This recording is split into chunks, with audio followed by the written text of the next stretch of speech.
नमस्कार भाइयों। आज हम जानेंगे कि सोच समझकर किसी अजनबी पर विश्वास करें। पुराने समय में किसी गांव में एक संत रहते थे। संत बहुत कंजूस थे।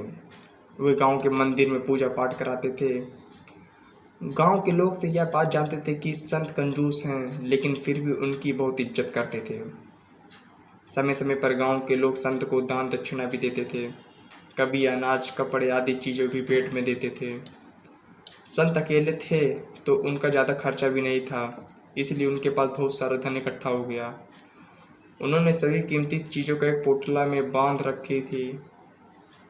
संत को चोरों का डर रहता था, इसलिए वे पोटली को अपने साथ ही रखते थे। गांव के लोग उस पोटली के बारे में भी जानते थे। एक दिन गांव में एक चोर आया। उसे संत की पोटली के बारे में पता चला। चोर संत की पोटली चुराने के लिए मौका ढूंढने लगा। काफ़ी दिनों के बाद भी चोर पोटली को चुरा नहीं सका, क्योंकि संत हर पल उस पोटली को अपने पास ही रखता था।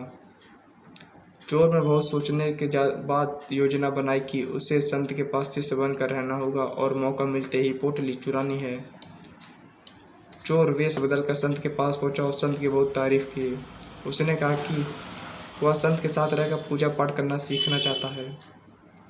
वह संत की तरह ही ज्ञानी और विद्वान बनना चाहता है। अनजान व्यक्ति से अपनी प्रशंसा सुनकर संत बहुत खुश हुआ और उसे अपना शिष्य बना लिया। कुछ ही दिनों में नए शिष्य ने संत का भरोसा जीत लिया। अब संत जहाँ जहाँ जाते, नया शिष्य भी हर पल साथ रहता।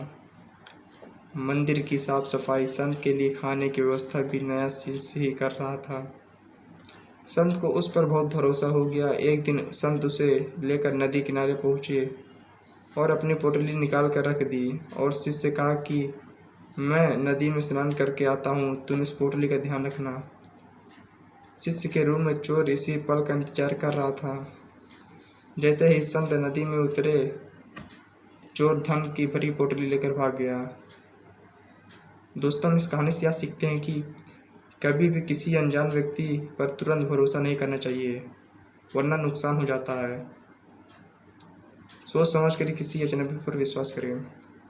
दोस्तों, यह छोटी सी स्टोरी कैसी लगी? अगर अच्छी लगी तो वीडियो को लाइक, कमेंट, शेयर और चैनल को सब्सक्राइब करना ना भूलें।